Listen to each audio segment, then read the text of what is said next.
ન્યૂઝમાં આપનું સ્વાગત છે। હું છું શિવાની। આજે પણ વાત કરીશું એવા 6 મહત્વપૂર્ણ મુદ્દાઓની। સુપર 6માં આજે કરીશું આજના દિવસના સૌથી મહત્વના 6 મુદ્દાઓની વાત। જાણીશું કે અનેક પ્રયાસ છતાં નથી ઠરી રહી રૂપાલાના વિરોધની આગ।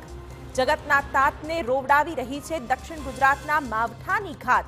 તો ઘરના આંગણામાં જ સુરક્ષિત નથી બાળકો। આ તમામ મુદ્દાઓની આજે થશે વાત। આજે સૌથી પહેલા મુદ્દામાં વાત કરીશું પરસોત્તમ રૂપાલાની કે જે જોરશોરથી પ્રચારમાં લાગી ગયા છે, પરંતુ તેમના આ પ્રચાર વચ્ચે આજે પણ અનેક સ્થળોએ વિરોધ પ્રદર્શન જોવા મળ્યા છે। બીજી તરફ રાજકોટમાં ક્ષત્રિય સમાજના મહાસંમેલનની તૈયારીઓને અપાઈ ચૂક્યો છે આખરી ઓપ। બીજા મુદ્દામાં વાત કરીશું ખેડૂતો માટે મુસીબત બનેલા માવઠાની। દક્ષિણ ગુજરાતમાં કમોસમી વરસાદની કરાઈ છે આગાહી અને આ આગાહીએ જ કેરી પકવતા ખેડૂતો માટે મોટી ચિંતા ઊભી કરી દીધી છે।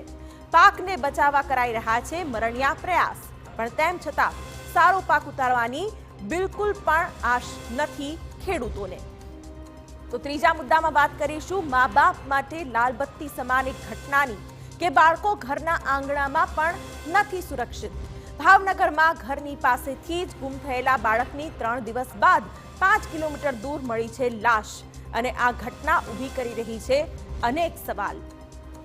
ચોથા મુદ્દામાં એક આવા જ હચમચાવનારા ઘટનાક્રમની વાત, જ્યાં પાર્કિંગમાં રમી રહેલી સિક્યોરિટીની બાળકીનું કાર નીચે કચડાવાને લીધે નિપજ્યું છે મોત।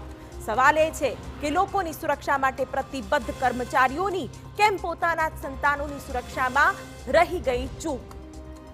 પાંચમા મુદ્દામાં વાત કરીશું એક ભારતીય અમેરિકન મહિલા રિદ્ધિ પટેલની કે જેણે જોશમાં ગુમાવી દીધા છે હોશ અને હવે જેલમાં ધકેલાવાનો આવ્યો છે વારો।